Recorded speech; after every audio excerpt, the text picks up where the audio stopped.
Seorang mukmin yang beriman kepada Allah dan Rasul-Nya senantiasa mengusahakan agar terus meningkatkan ibadahnya kepada Allah Subhanahu wa taala, berusaha memperbanyak ibadahnya tersendiri. Tapi jangan lupa di samping itu ada hal yang lebih utama, yaitu bagaimana amal ibadah tersebut diterima oleh Allah Subhanahu wa taala. Dahulu para salafus saleh, para sahabat Nabi kita Muhammad sallallahu alaihi wasallam memperhatikan betul, justru mereka khawatir terhadap amal ibadah mereka. Apakah diterima oleh Allah Subhanahu wa taala atau justru ditolak oleh Allah Subhanahu wa taala? Karena tidak semua amal ibadah diterima oleh Allah Subhanahu wa taala. Allah Subhanahu wa taala berfirman, "Innama yataqabbalullahu minal muttaqin." Sesungguhnya Allah hanya menerima orang-orang yang bertakwa kepada Allah Subhanahu wa taala. Ali bin Abi Thalib radhiyallahu taala anhu mengingatkan kepada kita agar senantiasa kita memperhatikan diterimanya amal ibadah tersebut dibandingkan kita memperbanyak amal ibadah tersebut. Ali mengatakan, "Kunu liqabulil amal asyadda ihtimaman minkum bil amal." Hendaklah kalian semua memperhatikan lebih besar diterimanya amal ibadah kalian dibandingkan amal itu tersendiri.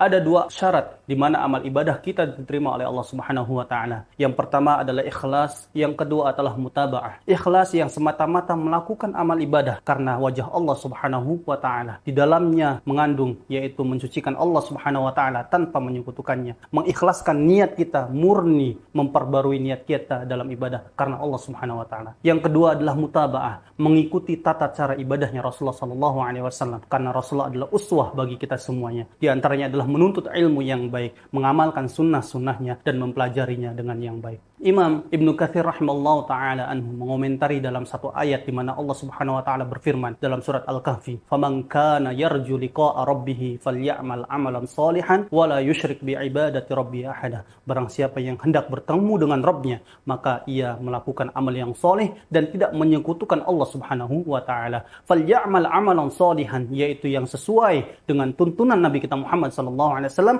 wa la yusyrik bi ibadati rabbih ahada, dan tidak melakukan penyekutuan, yaitu ikhlas ibadahnya karena Allah Subhanahu wa ta'ala. Begitupun Al-Imam Al-Fudail Ibnu Iyad, seorang tabi'in, menafsirkan dalam firman Allah Subhanahu wa ta'ala, "Alladzi khalaqal mauta wal hayata liyabluwakum ayyukum ahsanu amala." Dialah Allah Subhanahu wa ta'ala yang menciptakan kematian, kehidupan untuk menguji kalian siapa yang paling baik amalnya. Ketika ditanya, siapa itu yang paling baik amalnya? Maka Al-Fudail mengatakan, "Akhlasuhu wa aswabuh." Orang yang paling ikhlas dan orang yang paling benar. Adapun yang ikhlas yaitu makana khalisan liwajhillah, yang semata-mata karena Allah Subhanahu wa taala. Adapun yang benar adalah makana mutabi'an li Rasulillah sallallahu alaihi wasallam. Dalam hadis juga dijelaskan di antaranya hadis yang agung, yaitu hadis Umar bin Khattab radhiyallahu taala anhu, bahwa Rasulullah mengatakan, "Innamal a'malu binniyat." Sungguhnya segala perbuatan itu tergantung niatnya. Begitupun juga telah datang dari hadis